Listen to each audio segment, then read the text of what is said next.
Assalamualaikum warahmatullahi wabarakatuh.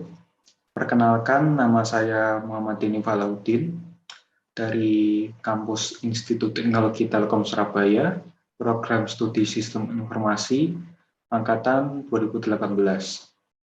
Jadi di sini saya akan mempresentasikan tentang tugas saya di mata kuliah Manajemen Pelabuhan tentang pelayaran dan perkapalan. Yang pertama ada penjelasan tentang pelayaran dan perkapalan. Yang pertama ada pelayaran, yaitu sesuatu yang berkaitan dengan angkutan perairan, meliputi aspek kenavigasian, kepelabuhan, dan perkapalan beserta aspek keamanan dan keselamatannya. Lalu ada perkapalan, yaitu segala sesuatu yang berkaitan dengan kelaik lautan atau keselamatan kapal, pengukuran pendataan, dan kebangsaan kapal, pengawakan kapal atau nahkoda dan anak buah kapal, serta muatan kapal. Di sini ada penjelasan tentang pelayaran. Industri pelayaran merupakan usaha industri jasa transportasi laut atau shipping industry yang memberikan manfaat yang sangat besar bagi perpindahan suatu barang. Baik memberikan manfaat secara base utility, yaitu barang yang di satu tempat kurang bermanfaat dipindahkan ke tempat yang manfaatnya lebih besar, maupun memberikan manfaat time utility, yaitu barang dari satu tempat yang saat tertentu sudah diproduksi dan berlebihan dipindahkan ke tempat yang pada waktu yang sama belum diproduksi. Lalu ada perkapalan. Industri perkapalan atau galangan kapal merupakan salah satu industri masa depan yang penting dan strategis untuk ditumbuh kembangkan. Karena industri ini bisa memacu sektor-sektor maritim lainnya untuk menciptakan pertumbuhan dan pusat-pusat perekonomian baru. Industri perkapalan yang ada di Indonesia dikelompokkan menjadi galangan kapal besar, yaitu kelas fasilitasnya di atas 10.000 ton, lalu galangan kapal menengah, yaitu kelas fasilitasnya 500 sampai dengan 10.000 ton, serta galangan kapal kecil, yaitu kelas fasilitasnya di bawah 500 ton. Yang kedua ada pelabuhan.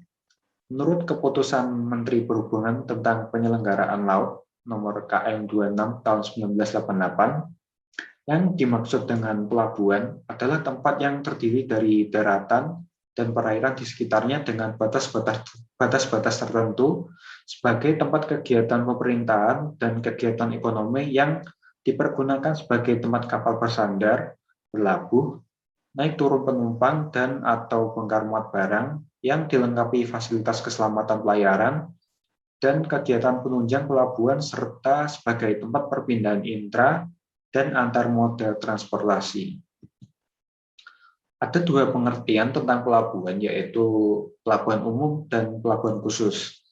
Menurut Peraturan Pemerintah Nomor 11 Tahun 1983, berikut pengertian tentang kedua pelabuhan tersebut. Yang pertama ada pelabuhan umum, yaitu pelabuhan yang terbuka untuk umum dan berada di bawah pengelolaan Forum Pelabuhan atau Pelindo. Yang kedua pelabuhan khusus, yaitu pelabuhan yang penggunaannya khusus untuk kegiatan sektor industri, pertambangan atau pertanian. Contoh pelabuhan khusus adalah Angkatan Laut, pelabuhan khusus minyak, perikanan, dan lain sebagainya. Yang ketiga, perusahaan pelayaran di Indonesia. Di Indonesia terdapat sejumlah perusahaan pelayaran nasional dan swasta. Pemerintah memiliki sejumlah perusahaan pelayaran di bawah naungan BUMN. Berikut BUMN yang bergerak di bidang pelayaran di Indonesia. Yang pertama ada PT Pelni, yang kedua ada PT Pelayaran Bahtera Adiguna, yang ketiga ada PT Jakarta Lloyd, dan yang keempat ada PT ASDP Indonesia Ferry.